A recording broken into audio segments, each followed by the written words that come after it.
Hello friends, PD Gurukul के current affairs के session में आपका स्वागत है। फर्स्ट टॉपिक है आज का इंडिया ऑस्ट्रेलिया ईसीटीए। ईसीटीए मतलब economic cooperation and trade agreement. तो ये जो अग्रीमेंट हुआ है इकोनॉमिक कोऑपरेशन के लिए और ट्रेड के लिए, ये इंडिया और ऑस्ट्रेलिया के बीच में हुआ है। और ये ट्रेड एग्रीमेंट काफ़ी टाइम से मेकिंग में था। वो लोग इसके ऊपर निगोशिएशंस चल रहे थे और अभी वो लोग फाइनलाइज करने के बाद में ऑस्ट्रेलियन पार्लियामेंट जो है उन्होंने उसे रेटिफाइड किया है। मतलब अभी ये इफेक्टिव होगा, ये अभी अप्लाई किया जाएगा। ठीक है। और ये जो इंडिया के लिए एक लैंडमार्क मोमेंट है। लैंडमार्क मोमेंट का मतलब है बहुत ही इंपॉर्टेंट मोमेंट है। तो क्यों ये लैंडमार्क है, क्यों ये बहुत हमारे लिए इम्पॉर्टेंट है? तो ये ऐसा है कि कोई भी डेवलप्ड कंट्री के साथ किया गया ये फर्स्ट ऐसा एग्रीमेंट है। ठीक है। ये एक free trade agreement sort of है। फ्री ट्रेड एग्रीमेंट का मतलब है कि दोनों कंट्री जो है उसके बीच में जो ट्रेड होगा, इंपोर्ट और एक्सपोर्ट होगा, वहां पे जो ड्यूटीज लगाई जाएगी, इंपोर्ट ड्यूटीज जो कंट्रीज लगाएगी इंपोर्ट्स के लिए एक दूसरे के कंट्रीज से ओरिजिनेट गुड्स के और सर्विसेज में, तो ये ड्यूटीज जो है ये तो या तो 0% होगी या बहुत ही कम होगी। तो उसे फ्री ट्रेड एग्रीमेंट कहते हैं कि एक दूसरे के बीच में ट्रेड जो होगा उसे फ्री किया जाएगा। तो ये एक इस टाइप का ही फ्री ट्रेड एग्रीमेंट है जिसमें बहुत सारे क्लॉजेज हैं, हम देखेंगे आगे। बट एक ये किसी डेवलप कंट्री के साथ हमने किया हो ऐसा ये फर्स्ट ऐसा एग्रीमेंट है। और हमने ज़्यादातर एफटीएस जो भी किए हैं वो साउथ एशियन कंट्रीज के साथ किए हैं, साउथ ईस्ट एशियन कंट्रीज के साथ किए हैं। और उसमें ऐसा है कि इंडिया के जो ट्रेड इंटरेस्ट है वो उतने सर्व नहीं कर पाए हैं ये फ्री ट्रेड एग्रीमेंट्स। इसमें बाकी साउथ ईस्ट एशियन कंट्रीज जो है उन्हें ज़्यादा बेनिफिट हुआ है उससे, इंडिया को इससे ज़्यादा बेनिफिट नहीं हुआ है। और ये ईसीटीए के लिए ऐसे माना जा रहा है कि इंडिया को भी इसमें बेनिफिट होगा। ये इंडिया की नेगोशिएटिंग स्किल्स दिखाता है कि हमारी नेगोशिएशन स्किल अच्छी है, हम नेगोशिएशन कर पाए एक डेवलप्ड कंट्री के साथ। तो ये भी एक इसीलिए ये इम्पोर्टेंट है। दूसरा कि ये फ्री ट्रेड एग्रीमेंट जो है उसकी वजह से हमारा जो बायलेटरल ट्रेड है, बायलेटरल ट्रेड मतलब दो कंट्री के बीच का जो ट्रेड है, ठीक है, यहाँ पे इंडिया और ऑस्ट्रेलिया है तो इंडिया और ऑस्ट्रेलिया एक दूसरे के साथ जो भी ट्रेड करेंगे उसे बायलेटरल ट्रेड कहा जाएगा। तो जो हमारा बायलेटरल ट्रेड है मतलब इंडिया और ऑस्ट्रेलिया के बीच में जो भी ट्रेड होता है वो ट्रेड नेक्स्ट 5 years में $50 बिलियन पहुंचेगा, ऐसी बात हो रही है। अभी वो $25 बिलियन जितना है, तो डबल होगा ऐसा ये एक्सपेक्ट कर रहे हैं। दूसरा, इससे अपनी जो स्टार्टअप इकोनॉमी है, इंडिया की जो इकोनॉमी है उसमें एटलीस्ट 10 लाख जॉब्स भी क्रिएट होगी। ज़्यादा लोगों को यहाँ पे जॉब अपॉर्चुनिटीज खुलेगी ज़्यादा लोगों के लिए। दूसरा ऐसा है कि अगर हमें दूसरे कोई कंट्रीज के लिए, कोई दूसरे कोई डेवलप्ड कंट्रीज के साथ अगर फ्यूचर में कोई एफटीए करना है तो उसके लिए एक मॉडल प्रोवाइड करेगा कि इस तरह से हम दूसरे कंट्रीज के साथ भी एफटीए कर पाए। तो यहाँ पे याद रखिएगा कि इंडिया ऑस्ट्रेलिया ईसीटीए है। ईसीटीए का फुल फॉर्म है economic cooperation and trade agreement, जो कि ऑस्ट्रेलियन पार्लियामेंट ने रेटिफाई किया है, मतलब अभी वो अप्लाई किया जाएगा। ये टाइप का फ्री ट्रेड एग्रीमेंट है जो फर्स्ट ऐसा है कि जो हमने कोई डेवलप कंट्री के साथ किया हो। और पहले हम साउथ एशियन कंट्रीज के साथ करते थे जिसमें इंडिया को उतना बेनिफिट नहीं होता था। ये हमारी निगोशिएटिंग स्किल्स दिखाता है। और इसमें दो एक्सपेक्टेशन है कि हमारा जो बायलेटरल ट्रेड है ऑस्ट्रेलिया के साथ वो $15 बिलियन तक बढ़ेगा नेक्स्ट 5 years में, और एटलीस्ट 10 लाख जॉब्स हमारी इंडियन इकोनॉमी में क्रिएट होगी। और ये एक मॉडल एफटीए के रूप में नेक्स्ट डेवलप कंट्रीज के साथ अगर हम कोई ऐसा एफटीए करना चाहे तो एज अ मॉडल ये वर्क करेगा। अभी देख लेते हैं कि ये जो ईसीटीए है उसकी फीचर्स क्या है। तो फर्स्ट ऐसा है कि इंडिया में इंडियन मैन्युफैक्चर्ड जो गुड्स है उस पे कुछ 6000 ब्रॉड सेक्टर्स इन लोगों ने कुछ डिसाइड किए हैं। कुछ 6000 सेक्टर्स है जिसमें ऑस्ट्रेलिया के अंदर हम ड्यूटी फ्री एक्सपोर्ट कर पाएंगे। मतलब इंडिया से ऑस्ट्रेलिया में जो भी इंपोर्ट किया जाएगा उसके ऊपर ऑस्ट्रेलिया कोई ड्यूटी नहीं लगाएगा, ड्यूटी फ्री होगा। मतलब यहाँ पे ऑस्ट्रेलिया इंपोर्ट ड्यूटी ऐसे इंडिया के जो भी गुड्स जाएंगे उसके ऊपर नहीं लगाएगा। और उसमें टेक्सटाइल है, लेदर है, फर्नीचर, ज्वेलरी, ऐसे कुछ लेबर इंटेंसिव सेक्टर्स के एक्सपोर्ट को कवर किया गया है। तो इससे क्या फायदा होगा? लेबर इंटेंसिव का मतलब है कि जिसमें ज्यादा मैन वर्क की जरूरत पड़ेगी, ह्यूमन फोर्स, लेबर फोर्स ज्यादा लगेगी। तो इंडिया में लेबर मार्केट जो है उसमें भी इस पे बेनिफिट होगा और ज्यादा लेबरर्स को काम मिलेगा। दूसरा कि कुछ सेंसिटिव सेक्टर्स है हमारे लिए, इंडिया के लिए, जैसे कि डेयरी और एग्रीकल्चर।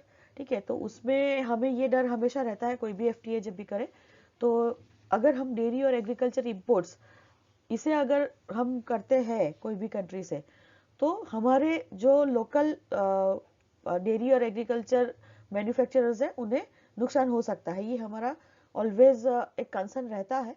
तो इसको एक्सक्लूड किया गया है ये ट्रेड पैक्ट से। ठीक है, तो यहाँ पे ऑस्ट्रेलिया से डेयरी और एग्रीकल्चर के जो भी इंपोर्ट आएंगे, इंडिया के अंदर जो भी डेयरी या तो एग्रीकल्चर रिलेटेड इंपोर्ट्स आएंगे उस पर जैसे पहले ड्यूटीज लगती थी वैसी ही ड्यूटीज अभी लगेगी। मतलब वो ऐसा नहीं होगा कि ऑस्ट्रेलियन जो गुड्स है, ठीक है, ऑस्ट्रेलियन मिल्क प्रोडक्ट्स है या तो ऑस्ट्रेलियन ग्रेन्स है, वो इंडिया को फ्लड कर दे और इंडिया के जो अपनी जो डेयरीज है उनको नुकसान हो। तो ऐसा नहीं होगा इसमें। तो ये सेंसिटिव सेक्टर्स जो है उसे एक्सक्लूड किया गया है। दूसरा ऐसा है कि कुछ कॉमोडिटीज है जिसके लिए इंपोर्ट प्राइसेस को कम किया गया है, जैसे कि इंडियन वाइन्स है। तो इंडिया में जो वाइन प्रोड्यूस होता है वो अगर ऑस्ट्रेलिया में जाता है तो उसको ड्यूटी फ्री किया गया है, और इंडिया में ऑस्ट्रेलिया से जो कोल आएगा उसमें कॉम्पिटिटिव रेट्स में किया गया है, मतलब ड्यूटी उसमें कम की गई है। इसमें ज्यादातर जो भी हम एफटीए करते हैं उसमें सिर्फ गुड्स इंक्लूड होते हैं। ठीक है, सर्विसेज इंक्लूड नहीं होती है। तो हमें पता है कि इंडिया जो है वो उसका सर्विसेज सेक्टर ज्यादा स्ट्रांग है। ठीक है, हम लोग सर्विसेज में काफी आगे हैं। तो जब ये ऐसे कोई भी एफटीए में सर्विसेज इंक्लूड नहीं होगी तो वहां पे हमें नुकसान होता रहता है। तो इसमें जैसे कि आईटी है, हेल्थ है, आईटीईएस है। आईटीईएस का मतलब है कि आईटी रिलेटेड जो भी को एलाइड सर्विसेज है, तो ये सब सर्विसेज जो है उसके लिए भी ये एफटीए में प्रोविजन इंक्लूड किए गए हैं। मतलब सर्विस सेक्टर का भी जो एक्सपोर्ट है वो इंडिया ऑस्ट्रेलिया को कर पाएगा।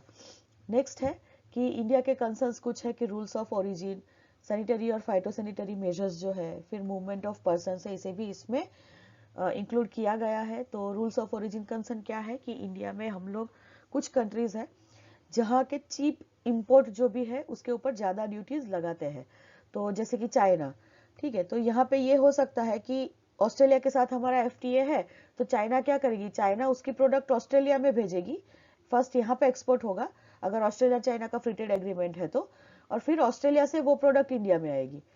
तो यहाँ पे क्या होगा कि हम लोग ऑस्ट्रेलिया से इंपोर्ट कर रहे हैं लेकिन वो अल्टीमेटली कहाँ से आ रहा है, चाइना से, जो हमें नहीं चाहिए। हाँ, अगर हम चाइना से इंपोर्ट करते तो यहाँ पे हमें ज्यादा टैक्सेस हम लगाते, ज्यादा ड्यूटीज, इंपोर्ट ड्यूटी हम लगाते। तो ये रूल्स ऑफ ओरिजिन का जो कंसेप्ट है कि जस्ट ऑस्ट्रेलियन गुड्स के लिए ही होगा। ऑस्ट्रेलिया अगर कहीं और कंट्री से उसे अगर इंपोर्ट करके फिर इंडिया में भेज रहा है तो वो नहीं चलेगा। तो ये कंसर्न को भी यहाँ पे इंक्लूड किया गया है। देन हमारी काफी सारी प्रोडक्ट्स होती है जो यूरोपियन मार्केट्स में नहीं चलती है क्योंकि उनके सैनिटरी और फाइटोसैनिटरी मेजर्स जो है वो ज्यादा स्ट्रिक्ट है। जैसे कि हाइजीनिक, अपनी प्रोडक्ट जो है वो हाइजीनिक नहीं है ऐसा कह के वो लोग इंडियन इंपोर्ट्स, इंडिया की कोई भी चीजों को इंपोर्ट नहीं करते हैं। तो यहाँ पे ये जो मेजर्स है उसको भी देखा गया है, उसको भी इंक्लूड किया गया है। अब इंडिया के पास हाईली ट्रेन्ड प्रोफेशनल्स होते हैं। ठीक है, तो ये जो मूवमेंट ऑफ पर्संस क्लॉज है वो उसके रिलेटेड है कि ऑस्ट्रेलिया के अंदर ऐसे जो भी पर्सन है हमारे ट्रेन्ड पर्सनल, उनको भी हम भेज पाएंगे और वीजा, उनको वर्क वीजा मिल पाएगा। तो ये एक प्रोविजन यहाँ पे इंक्लूड किया गया है, वो ज्यादातर एफटीएस में नहीं होता है। यहाँ पे ये प्रोविजन याद रखिएगा, मेल्ड एंड पावर प्रोविजन है जो स्टील इंडस्ट्रीज के लिए है। ठीक है, तो यहाँ पे ऐसा है कि जस्ट ऑस्ट्रेलिया के अंदर जो लोकली प्रोड्यूस्ड स्टील होगा उसे ही इंडिया में इंपोर्ट के लिए अलाउ किया जाएगा। बाकी बाहर से कोई स्टील अगर ऑस्ट्रेलिया में आता है और ऑस्ट्रेलिया उसे अगर इंडिया में एक्सपोर्ट करेंगे तो ऐसे इंडिया में हम इसे इंपोर्ट नहीं करेंगे। जस्ट ऑस्ट्रेलिया के अंदर ही जो लोकली मेड जो भी स्टील होगा वो स्टील को ही हम इंपोर्ट करेंगे। तो ये प्रोविजन जो है वो मेल्ट एंड पोर प्रोविजन है। तो यहाँ से याद रखिएगा कि अराउंड 6000 सेक्टर्स है जिसपे कि टेक्सटाइल, लेदर, फर्नीचर और ज्वेलरी जैसे लेबर इंटेंसिव सेक्टर्स भी है, जिसको ड्यूटी फ्री एक्सेस मिलेगा ऑस्ट्रेलियन मार्केट में, मतलब हम एक्सपोर्ट कर पाएंगे, वो ड्यूटी फ्री होगा। कुछ सेंसिटिव सेक्टर्स जो है डेयरी और एग्रीकल्चर, उसे एक्सक्लूड किया गया है। और कुछ कमोडिटीज है जैसे कि इंडियन वाइन्स है, ऑस्ट्रेलियन कोल है, उसके लिए ड्यूटीज रिड्यूस की गई है दोनों कंट्रीज में। और सर्विस सेक्टर को यहाँ पे इंक्लूड किया गया है। और ये रूल्स ऑफ ओरिजिन, फाइटोसैनिटरी और सैनिटरी मेजर्स और मूवमेंट ऑफ पर्संस, ये सारे जो इंडिया के कंसर्न्स है उसे भी यहाँ पे कंसिडर किया गया है। ये मेल्ट एंड पावर प्रोविजन क्या है, स्टील इंडस्ट्रीज के लिए है कि स्टील जो भी होगा वो ऑस्ट्रेलिया के अंदर ही, जो लोकली प्रोड्यूस्ड स्टील होगा उसके लिए ही इंडिया में हम वही स्टील हम इंडिया में इंपोर्ट करेंगे। अब मूवमेंट ऑफ ट्रेन प्रोफेशनल, जैसे कि कुछ योगा टीचर्स है, इंडियन शेफ्स है, तो ये योगा टीचर्स और इंडियन शेफ जो भी होंगे उन्हें एनुअल कोटा प्रोवाइड किया गया है कि अराउंड 1800 जितने, मतलब 1800 इंडियन शेफ और योगा टीचर्स जो है वो ऑस्ट्रेलिया में एनुअली जा सकते हैं, वहां पे वर्क कर सकते हैं। और जो भी स्टूडेंट्स ऑस्ट्रेलिया में जाते हैं तो वहां पे स्टडी के बाद में उन्हें पोस्ट स्टडी वर्क वीजास दिए जाएंगे। तो ये जो है वो कुछ 1 लाख जितने स्टूडेंट्स है उसको कवर करेगा कि ओवर 1 लाख स्टूडेंट्स है जिनको post studies work visa Australia में दिए जाएगा, मतलब कि ट्रेन प्रोफेशनल जो है उनकी मूवमेंट इजी हो जाएगी। देन DTAA, ये है डबल टैक्सेशन अवॉइडेंस एग्रीमेंट। ठीक है, इसका मतलब ऐसा है कि अगर ऑस्ट्रेलियन कोई कंपनी है, वो कंपनी इंडिया के अंदर उसका मैन्युफैक्चरिंग प्लांट डालती है, ठीक है, तो अगर ऐसा कोई मैन्युफैक्चरिंग प्लांट डालती है तो उसे मैन्युफैक्चरिंग यहाँ पे करेंगे तो यहाँ पे भी उसको एक्साइज ड्यूटी देनी पड़ेगी। ठीक है, या तो कोई भी मैन्युफैक्चरिंग के लिए जो भी टैक्सेस लगते होंगे वो टैक्सेस यहाँ पे भी पे करेंगे। और ऑस्ट्रेलिया के अंदर उसकी पेरेंट कंपनी है, तो प्रॉफिट जो है वो पेरेंट कंपनी के नाम पे जाएगा, तो ये प्रॉफिट के ऊपर ऑस्ट्रेलिया भी उसके ऊपर टैक्स लेगी। तो यहाँ पे जो कंपनी है उसको नुकसान होगा कि उसको दो जगह पे, डबल डेस्टिनेशन पे टैक्स देना पड़ता है। तो इसके लिए ये भी काफी टाइम से ये इश्यू पेंडिंग था, उसे भी यहाँ पे रिजॉल्व किया गया है। और ये जो डबल टैक्सेशन अवॉइडेंस एग्रीमेंट है, ये IT और पर्टिकुलरली IT सेक्टर्स के लिए उसे यहाँ पे साइन किया गया है, जिसमें कि कंपनीज को अभी दोनों जगह पे टैक्सेस नहीं देने पड़ेंगे, या तो कोई एक कंट्री में टैक्सेस दे या तो दोनों में कुछ पार्शियली, कुछ परसेंटेज यहाँ पे और कुछ परसेंटेज यहाँ पे टैक्स दे सकते हैं, जिससे उनको ये इजी पड़े। तो यहाँ पे याद रखिएगा कि योगा टीचर्स और इंडियन शेफ जो है, तो 1800 जितने योगा टीचर्स और इंडियन शेफ्स एनुअली ऑस्ट्रेलिया में वर्क के लिए जा सकते हैं। और कुछ जो स्टूडेंट्स ऑस्ट्रेलिया में जाते हैं तो उसमें से 1 लाख जितने स्टूडेंट्स होंगे जिनको post study work visas Australia में दिए जाएंगे और वो वहां पे रह के वर्क कर पाएंगे। DTA जो बहुत टाइम से पेंडिंग इश्यू था उसको भी रिजॉल्व किया गया है यहाँ पे। ठीक है ना, तो अभी कंपनीज जो होंगी उनके लिए इजी रहेगा। इंडियन कंपनी को ऑस्ट्रेलिया में अगर सेटअप करनी है सिस्टर कंसर्न्स, तो उनके लिए भी इजी रहेगा, और ऑस्ट्रेलियन कंपनी को अगर इंडिया के अंदर सेटअप करना है तो उनके लिए भी ये इजी पड़ेगा। अभी हम देख लेते हैं कि इंडिया और ऑस्ट्रेलिया के ट्रेड रिलेशन एक्चुअली कैसे है। तो अभी ऑस्ट्रेलिया का जो इंडिया के साथ जो ट्रेड है टोटल, वो अराउंड $25 बिलियन जितना है। ठीक है, और जो 5 साल में ये लोग एक्सपेक्ट कर रहे हैं कि वो $50 बिलियन जितना हो जाएगा। तो अभी जो है वो $25 बिलियन है, ये US डॉलर्स है।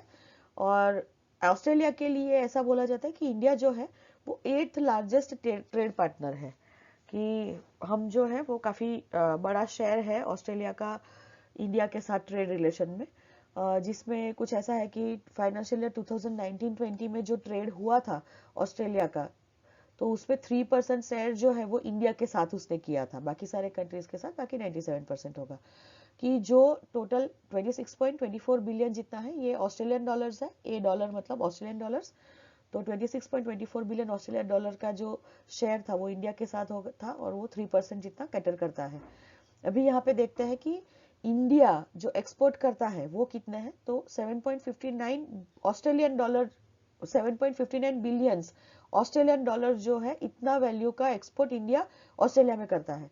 और इंपोर्ट हम कितना करते हैं ऑस्ट्रेलिया से, तो वो है ऑस्ट्रेलियन डॉलर 18.65 बिलियन, मतलब कि हम ज्यादा इंपोर्ट करते हैं ऑस्ट्रेलिया से। ठीक है, नेक्स्ट इंडिया के एक्सपोर्ट कौन से हैं ऑस्ट्रेलिया में, हम क्या क्या एक्सपोर्ट करते हैं। तो कुछ मैन्युफैक्चर्ड गुड्स है जैसे कि पेट्रोलियम है, ठीक है, रिफाइंड पेट्रोलियम जो होगा वो पेट्रोलियम प्रोडक्ट्स है। देन मेडिकामेंट्स मतलब मेडिसिन, डायमंड्स हम एक्सपोर्ट करते हैं, ज्वेलरी, रेलवे कोचेज और कुछ व्हीकल्स एक्सपोर्ट करते हैं। देन राइस और हर्बिसाइड्स, ये सारी चीजें इंडिया से ऑस्ट्रेलिया में जाती है। और इंडिया ऑस्ट्रेलिया से क्या क्या इंपोर्ट करता है, तो ऑस्ट्रेलिया से काफी सारी चीजें हम इंपोर्ट करते हैं, जिसमें से 82% जितना इंपोर्ट जो है वो कोल है, gold, copper ore, aluminium oxide, liquefied natural gas, manganese और एल्यूमिनियम वेस्ट, पिगमेंट्स और लेंटिल्स। तो ये सारी चीजें हम इंपोर्ट करते हैं। ये पूछ सकते हैं, याद रखिएगा। तो ट्रेड रिलेशन में याद रखिए कि अभी जो है वो $25 बिलियन जितना है हमारा ऑस्ट्रेलिया के साथ ट्रेड, हमारा बायलेटरल ट्रेड $25 बिलियन जितना है। ऑस्ट्रेलिया के लिए India 8th largest trade partner है, जिसका कुछ 3% शेयर जो है 2019-20 में वो इंडिया के साथ था। इंडिया के एक्सपोर्ट जो है वो ऑस्ट्रेलियन डॉलर 7.59 बिलियन जितने हैं, और इंपोर्ट जो है वो ऑस्ट्रेलियन डॉलर 18.65 बिलियन है। यहाँ पे याद रखिएगा कि हम ऑस्ट्रेलिया के साथ में हम इंपोर्ट ज्यादा करते हैं, ठीक है, एक्सपोर्ट कम होता है। एक्सपोर्ट फिर भी हम क्या क्या करते हैं, तो petroleum, medicaments, diamonds, jewellery, railway coaches और vehicles, mill rice and herbicides. और इंपोर्ट क्या करते हैं, तो coal, gold, copper ore, aluminium oxide, liquefied natural gas, manganese ore, aluminium waste, pigments और लेंटिल्स। अब नया topic, new electrical vehicles, batteries. तो इलेक्ट्रिकल व्हीकल्स के बारे में हमें पता है कि जो व्हीकल बैटरी से चलते होंगे, जिसमें हम फ्यूल जो है जो ट्रेडिशनल फ्यूल है पेट्रोल डीजल, उसका यूज हम नहीं करेंगे। तो ये जो है वो इलेक्ट्रिक बैटरीज के ऊपर चलेगा। तो ऐसे व्हीकल में हमें बैटरीज का यूज करना पड़ता है। और अभी हम देखते हैं कि ये जो बैटरीज है वो चार्जिंग में देरी होती है, ठीक है, उनकी लाइफ जो है ये बैटरीज की वो कम है।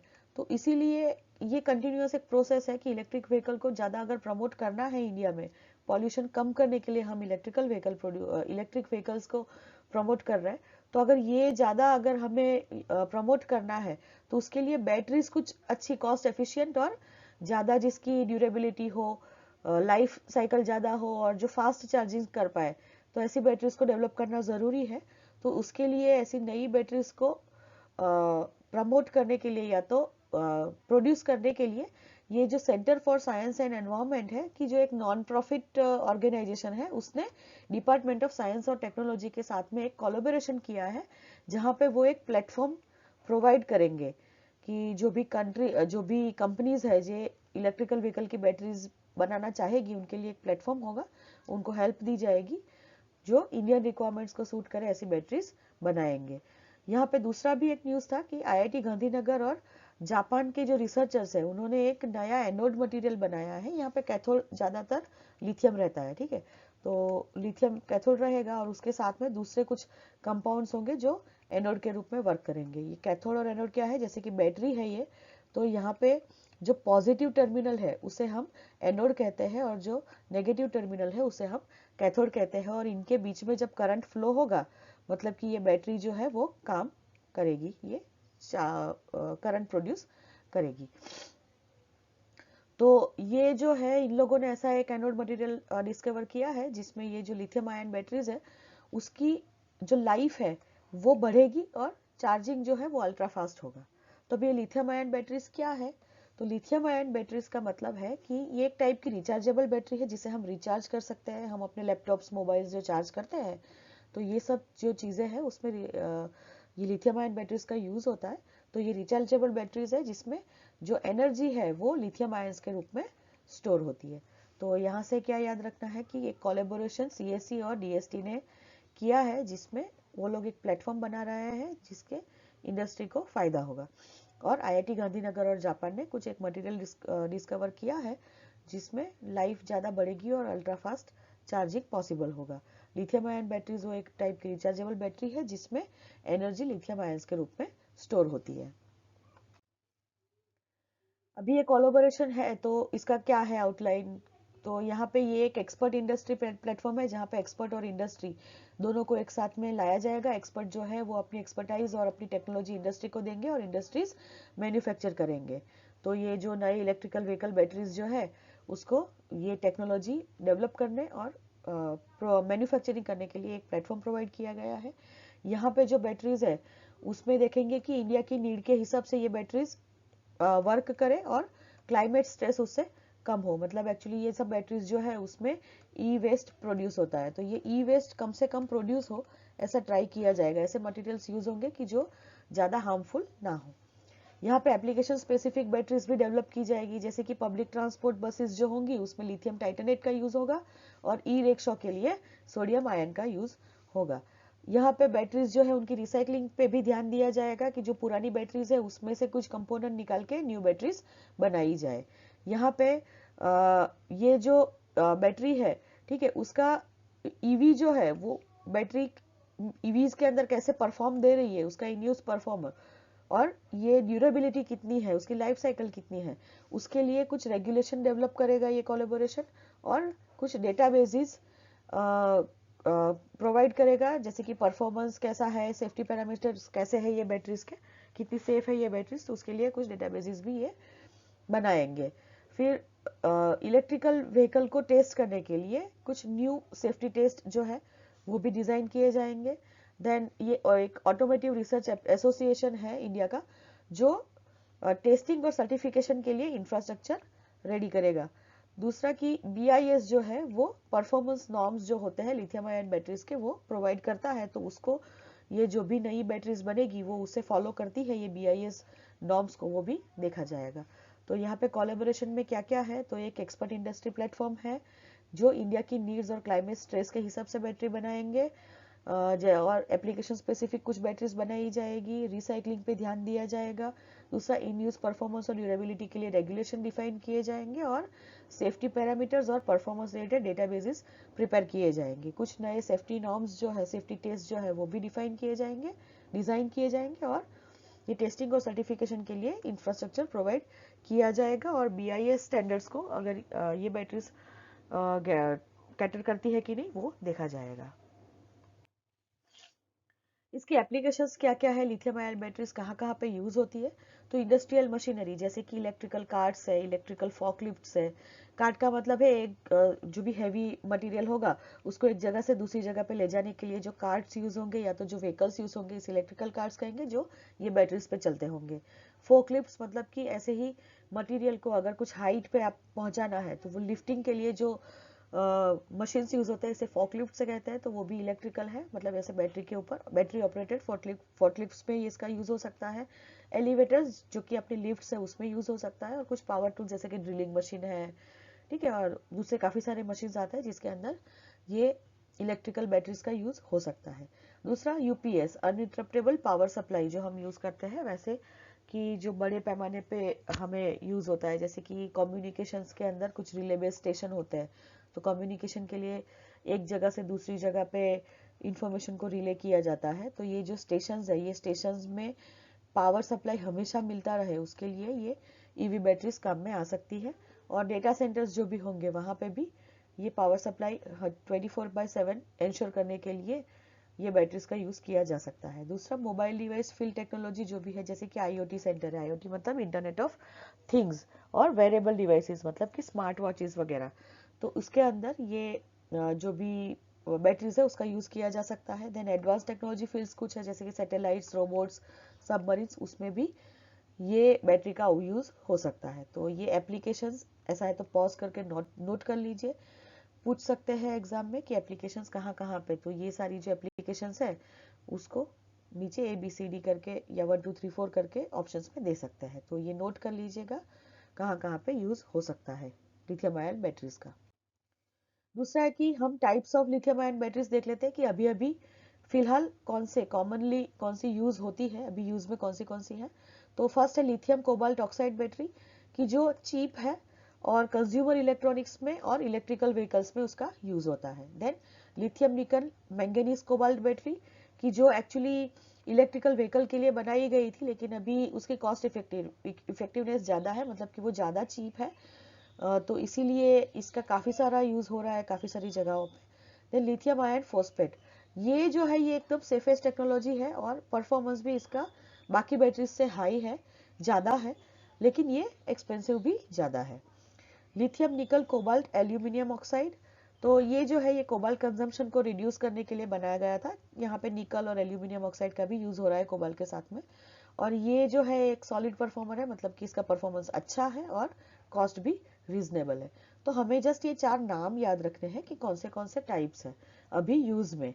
Lithium cobalt oxide battery, lithium nickel manganese cobalt, lithium iron phosphate batteries and lithium nickel cobalt aluminium oxide batteries. आज का क्वेश्चन देख लेते हैं। Question is, the melt and power provision recently seen in news is related to which of the following?